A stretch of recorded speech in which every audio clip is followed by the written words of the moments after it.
Meteor Blaster DX for the TurboGrafx-16 Super CD format is brought to you by Mindwreck Games, an indie developer from the United States. The game was released on the Super CD format way back in 2004, well, that's if the copyright info can be believed, and was actually just re-released last year on a pressed disc and including a couple of other bonus items on the disc. Now, this review you're seeing here is based on the 2004 CDR version.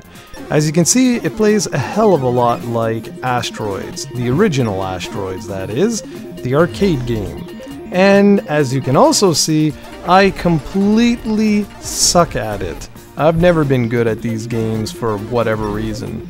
Basically, it plays just like the original Asteroids, where you move your ship around. You get to select from 1 to 4 ships, 5 if you've got the re-released version of the game, and they all play a little bit different. Some are a little more powerful, some move quicker, etc. The objective is to basically destroy wave after wave of different asteroids, enemy ships, or what have you. There are 99 levels in total, and yes, there are indeed boss fights in the game, which make it really unique. Once ships start to appear, things get insanely difficult. Thankfully, there are a lot of power-ups to help you out along the way.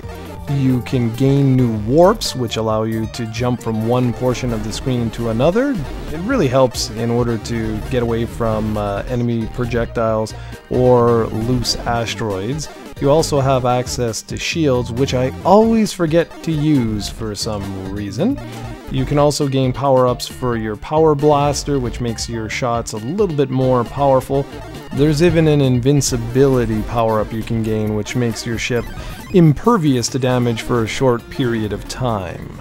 As a nice little bonus, you actually get 2 additional games on the disc. You get one called Loop, which is pretty cool. It has you moving pipes around to create, well, loops. And the other one is a game called Implode, Caravan version or edition, which has you basically destroying light-colored blocks in order to prevent the screen from filling from blocks and basically killing you.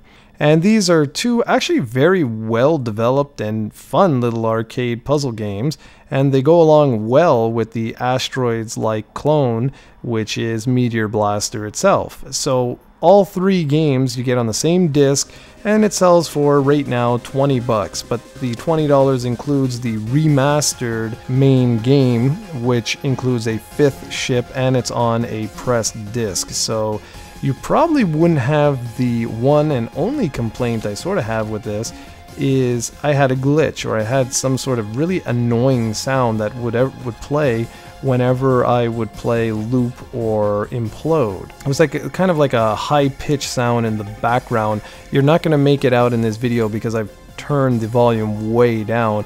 I did not have this issue in Meteor Blaster DX itself, or Meteor Blaster the main game, but in Loop and in Implode it was really, really annoying. So I'm hoping that when this game is on a pressed disc, that particular version wouldn't suffer from that little glitch. Now, if you are a TurboGrafx-16 fan and you do have access to play Super CD-ROM games, I highly recommend you go and give this one a spin, just because Meteor Blaster itself is really fun, although I would really recommend anyone who's watching this to go out and pick up the 2013 remastered version, particularly because it does have some extra features and it is on a pressed disc, and that's always better than just playing it on a CDR.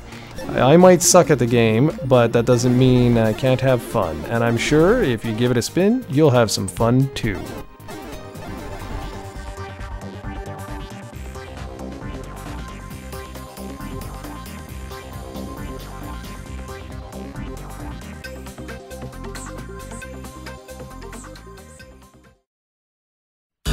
do